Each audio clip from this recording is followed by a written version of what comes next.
Now let's take a look at adding this cut extrude feature you see in the very end of this larger cylinder. Let's go to the drawing views. You'll see this feature is 6 millimeters deep by 32 and it's centered. This feature has 90-degree corners here and here. Now this is a real easy feature to add to this part. We can simply create a new sketch, use the center point rectangle command, and either extrude cut the feature all the way through the part or a distance of 6 millimeters into the part. It all depends on which plane you select for this sketch. As I said in earlier lessons, it's real important when you begin the CSWA exam that you take 5 minutes and review all 14 questions first.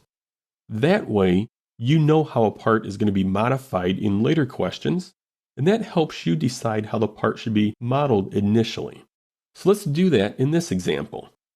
We are looking at step 1. Let's see if this feature is modified in step 2. We see it is modified. We no longer have 90-degree corners here. This angle that we see here is 30 degrees. Let's take a look at the drawing views. We still have our 6 millimeters by 32. It's still centered. However, instead of being 90 degrees, we now have an angle of 30.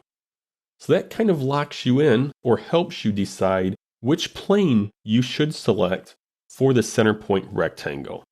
Let's go to the SolidWorks screen. We'll revolve the model. Let's take a look at the primary planes. Now, if we create the center point rectangle on this plane, we will not be able to use the draft option in the cut extrude command. It will be drafting the feature in the wrong direction.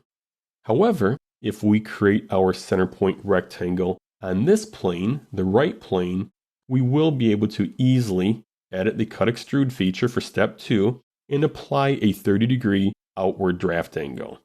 Now I am going to purposely select the wrong plane.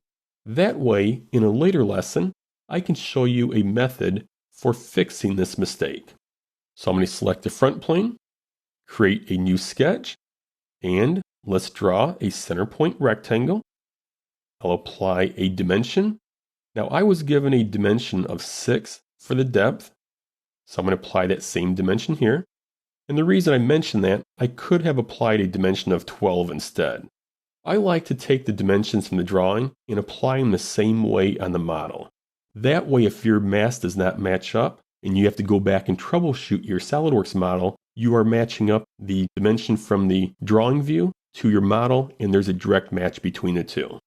Now let's add the 32 dimension. Close out of the sketch. We'll extrude cut this, and we want to extrude cut this through all on both sides of the sketch. We'll close out of the cut extrude command, and now we have the 6x32 feature for step number 1.